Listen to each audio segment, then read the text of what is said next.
They hadn't eaten in 2 days, their mother was gone, and the only man standing between them and the endless desert was a cowboy who had every reason to keep riding. When the youngest boy finally whispered, his voice barely stronger than the wind, "Sir, we lost our mama today," the cowboy didn't reach for his gun, he reached for something far more powerful.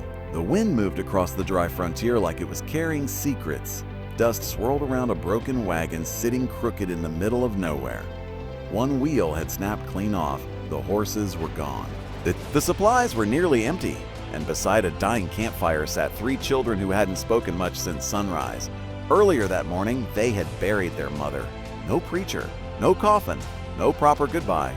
Just trembling hands, a shallow grave, and tears they tried to swallow because crying too loud somehow made it more real. Emma, the oldest at 12, kept her chin lifted like her mama used to. She wouldn't let her little brothers see her break. Caleb clung to her sleeve. Noah, only 6, kept staring at the dirt mound a few yards away as if he expected it to move. The sun was sinking again, and they had nowhere to go. That's when the sound of hooves broke the silence. Slow, steady, controlled. A lone rider appeared along the horizon, cutting through the golden light of evening.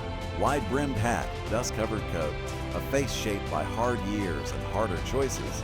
He wasn't a sheriff, wasn't a hero, just a cowboy named Thomas Reed, or a man who had learned the safest way to survive was to stay out of other people's troubles. He slowed when he saw the wagon. He should have kept riding.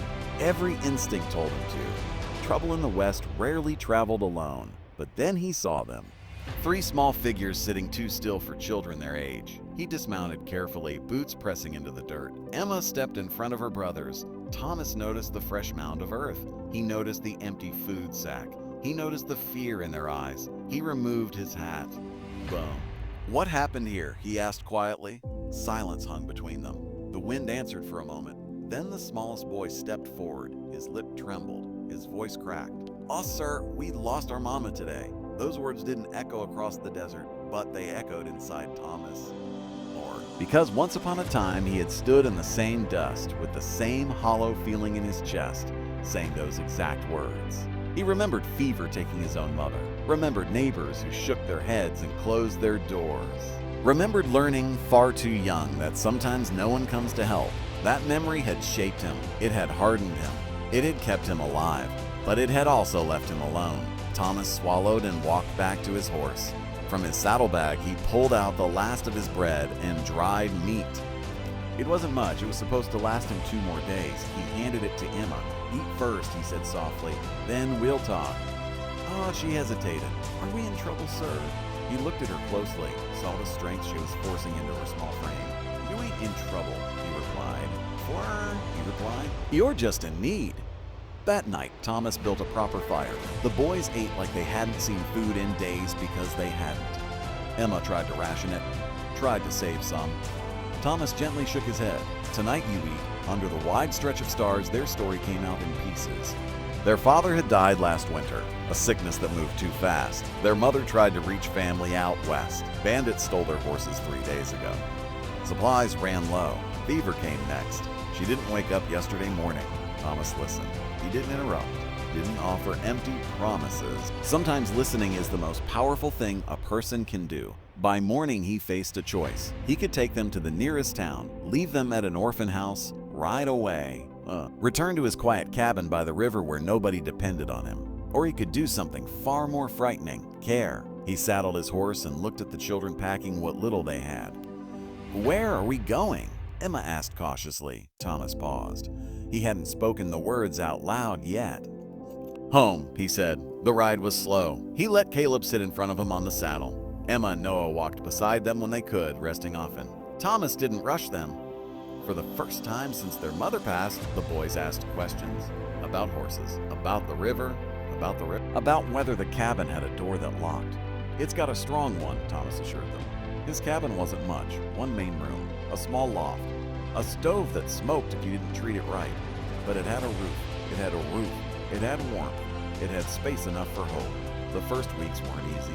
Noah woke from nightmares calling for his mama. Caleb refused to let Thomas out of sight at first. Emma tried to cook, clean, fix everything, like if she stopped moving, grief would catch her. Thomas didn't know how to be what they needed. He only knew how to stay.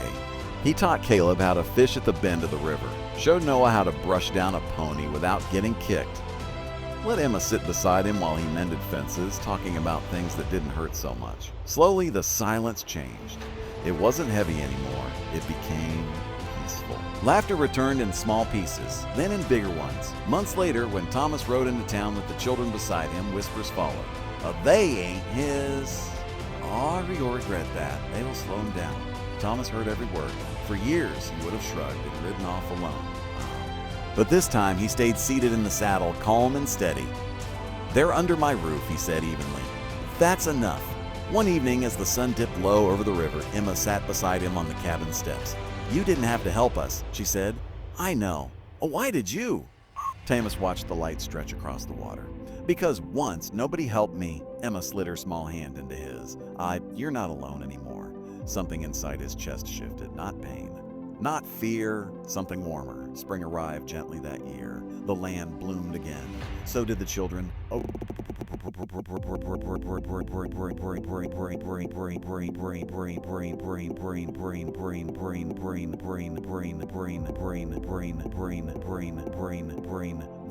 Caleb grew taller. Noah's laughter carried across the fields. Emma smiled without forcing it, and Thomas understood something he never had before. He hadn't saved them. They had saved him. Years later, folks would call Thomas Reed a good man, maybe even a brave one. But he wasn't brave because he fought. He was brave because he stayed.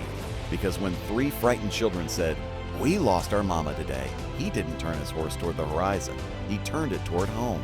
Out on the frontier, survival mattered, but compassion mattered more.